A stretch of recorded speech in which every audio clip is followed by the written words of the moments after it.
Already मैं बता चुका हूँ बैटरी और मोटर इसकी वाटर प्रूफ है और 2 साल की या 20,000 किलोमीटर की वारंटी है।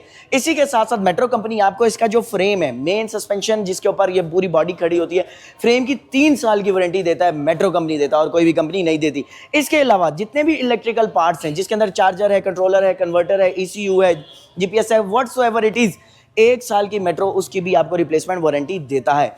इसके साथ साथ पेंट की, बॉडी पार्ट्स की भी वारंटी आपको मेट्रो कंपनी देती है, क्योंकि मेट्रो कंपनी पाकिस्तान की नंबर 1 लीडिंग ब्रांड है और पाकिस्तान में वंस अगेन आई रिपीट के पेव स्कीम के अंदर सबसे ज़्यादा टॉप पे आने वाले और सबसे ज़्यादा मार्केट के अंदर शेयर जो है वो मेट्रो कंपनी का आया है। तो नंबर 1 आखिर कहना गलत तो बिल्कुल भी नहीं है। तो दूसरी बात अब आपको बताता चलो, अगर हम इसके मीटर की जानिब लाएं और आपको डैशबोर्ड दिखाना शुरू करें और इसमें कौन कौन से स्पेसिफिकेशंस हैं, कौन से फीचर्स हैं, तो वो आपको उसकी तरफ लेके चलते हैं। सबसे पहले तो आपने इसका स्विच ऑन करना है राइट साइड पे रोटेट करके। जैसे ही स्विच ऑन करेंगे यहाँ पे आपको बहुत सारे फीचर्स मिलेंगे। 72 वोल्ट लिखा आएगा, ओडोमीटर भी आपको आ जाएगा, ट्रिप मीटर भी आपके पास आ जाएगा, पार्किंग का ऑप्शन भी आ जाएगा। यहाँ से आप इसके शिफ्ट चेंज कर सकते हैं। शिफ्ट से मुराद मतलब गियर,